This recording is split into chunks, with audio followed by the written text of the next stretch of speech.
Salut à tous, on se retrouve pour une nouvelle vidéo et il s'agit de mon point lecture pour le mois de mai 2018. Alors point lecture et non pas bilan parce que dans cette vidéo je vais vous parler seulement de 3 lectures que j'ai eues au mois de mai et que j'ai aimé ou non d'ailleurs. Mais par contre il y a 2 romans que j'ai eu en coup de cœur et que je ne vous présenterai pas pour ne pas faire le côté répétitif ensuite, vu que je vous ai fait 2 vidéos consacrées à ces livres. Donc le tout premier coup de cœur c'était You Kill Me Boy de Tina Haim, publié aux éditions Hugo Roman. Ma vidéo book review a été postée avant celle que je vous poste, donc là maintenant, c'est-à-dire mon point lecture de mai.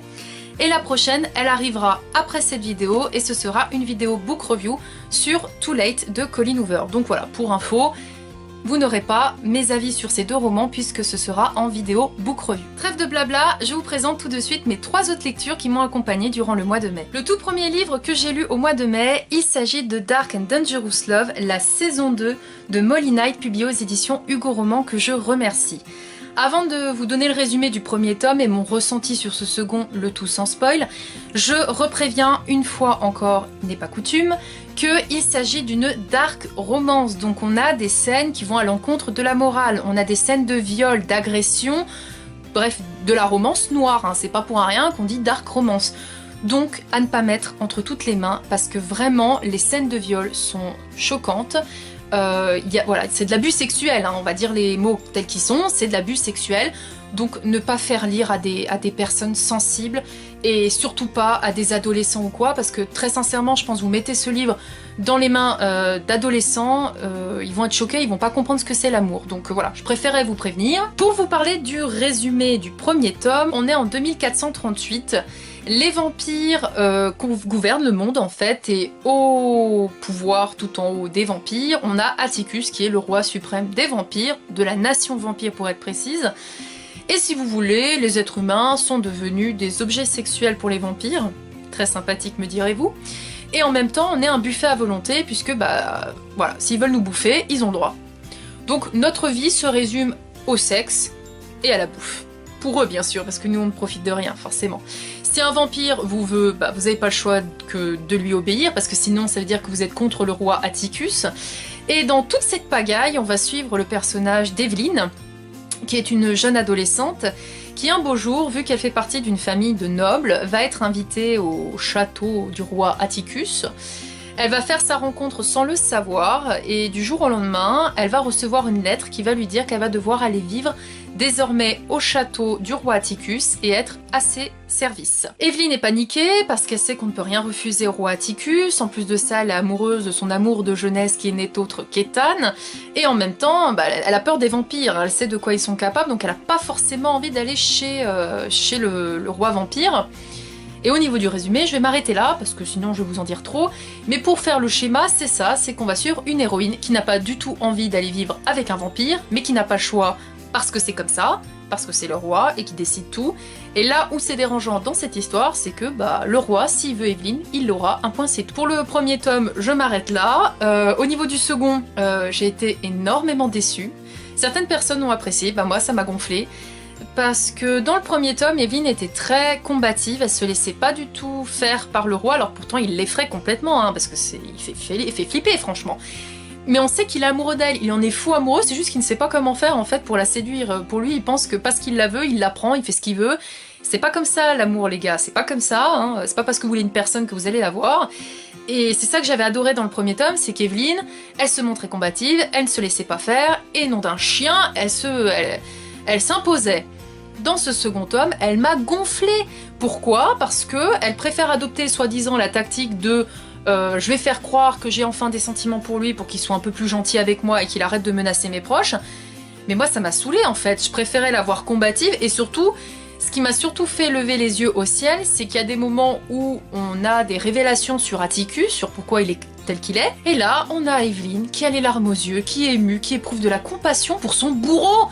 Elle éprouve de la compassion pour un mec qui l'agresse. Non mais là faut me donner une définition ou j'en sais rien, enfin faut m'expliquer comment on peut éprouver la moindre compassion pour une pourriture pareille. Sincèrement, moi je pense que le mec il me raconte des choses horribles qui lui arrivaient, et d'ailleurs excusez-moi du terme, entre guillemets le horrible, hein, parce que pour moi c'est pas tellement horrible non plus ce qu'il a eu, et ce qui lui arrive, et pour le coup, bah moi le mec il me dit ça, je rigole, je suis contente, je lui dis c'est bien fait pour ta tronche, et bah là non, Evelyne elle a les larmes aux yeux, elle est touchée, elle est émue, ah mais ça explique pourquoi il est comme ça, en fait ce qui m'énerve c'est ça, c'est qu'on excuse son comportement violent, agressif de prédateur sexuel. Pour moi c'est ça le terme, c'est un prédateur sexuel, et ça m'a gonflé, mais pourquoi Evelyne a changé comme ça? Elle est passée du blanc au noir, du jour à la nuit, je sais pas ce qui s'est passé, elle a complètement vrillé dans son comportement. Le point positif de ce second tome, c'est qu'il est riche au niveau d'univers parce qu'on commence à découvrir la civilisation faite justement parce que les vampires la dominent en fait, ils dominent la société, donc on voit un petit peu plus l'envergure du décor. Là où j'ai été déçue aussi, c'est que sur la couverture, on a un personnage de l'entourage d'Evelyne qui se nomme Ansel, et je pensais qu'on allait en apprendre un peu plus sur lui dans ce tome-là, puisque je suppose que c'est lui en couverture, mais également sur Ethan, et en fin de compte, les deux autres hommes sont vraiment mis de côté. Là, ce tome-là est concentré sur Atticus et Evelyne, et j'ai été déçue, parce que j'aurais aimé en apprendre un peu plus sur ces deux personnages, et j'espère que dans le troisième tome, ils seront davantage présents. Je ne vous en dirai pas plus au niveau de mon avis sur cette lecture, sachez juste que bon, j'ai quand même bien aimé ma lecture, mais j'ai été légèrement déçue par rapport au premier tome parce que je n'ai pas du tout compris le comportement d'Evelyne dans celui-ci et que j'aurais aimé, voilà, avoir un peu plus de la présence d'Ethan et d'Ansel. Je lui ai mis la note de 3 sur 5 et je vous laisse lien de ma chronique en barre d'infos. J'ai ensuite lu un genre d'album, documentaire, je ne saurais dire, qui me faisait super envie depuis sa sortie et je l'ai reçu dans le cadre de la masse critique de Babelio que je remercie fortement. Il s'agit de Histoire de la conquête spatiale de Jean-François Clairvoy et Franck Lehaut, publié aux éditions de Bouec, que je remercie aussi pour l'envoi. Alors pour info, parce que je ne retiens pas tout, il faut savoir que Jean-François Clairvoy, c'est un astronaute, qui apparaît d'ailleurs dans le témoignage, et Franck Lehaut, c'était un médecin et instructeur des vols en apesanteur. Et donc ici, il s'agit d'un album qui retrace les histoires de la conquête spatiale, de 1961 à 2018 aujourd'hui, mais même également par rapport aux projets qui vont être développés dans les années à venir. Il est super intéressant ce livre, je l'ai adoré, je l'ai bouffé, je le recommande à toute personne qui est passionnée comme moi par tout ce qui touche à la galaxie, aux univers, aux planètes et je ne sais quoi d'autre. Ou alors même, eh bien, si vous êtes curieux tout simplement de savoir qu'est-ce qu'il y a là-haut, qu'est-ce qu'on fait, qui ont été les premiers astronautes à se lancer là-haut dans l'univers, enfin... Moi, j'ai été fascinée par les histoires, j'ai également été touchée de voir les tragédies que des personnes ont pu vivre, parce qu'il y a des personnes, elles se sont quand même sacrifiées pour la recherche, et moi, ça me rend dingue de voir des choses pareilles, ça m'émeut, parce que forcément, on se dit, ils ont osé faire des choses que moi-même, je n'aurais pas osé faire, hein, je vous l'avoue, mais en plus de ça, ils y ont laissé leur peau. C'est un truc de fou, mais c'est un truc de fou. Et ce que j'ai adoré aussi dans la construction de cet album, hein, on va l'appeler l'album, hein, on va rester comme ça, c'est qu'à chaque fois, vous avez donc l'année qui est mentionnée en gros au-dessus, une page avec tout un texte, et vous voyez, c'est pas non plus des pages de 100 et des 1000, hein, on vous dit pas non plus des termes trop techniques, il y en a mais ils sont très bien expliqués. Donc une page explicative et une page avec des illustrations, justement des astronautes avec des descriptions de ce que c'est, etc. On a également, parce que c'est assez varié quand même, des doubles pages comme celle-ci, et quand vous avez des doubles pages comme ça, en fait on vous donne des informations sur la nourriture, le sport, les expériences qu'ils font, comment on devient astronaute, etc. On va dire c'est des doubles pages informations ou focus sur quelque chose en particulier, mais vous voyez, enfin il y a des...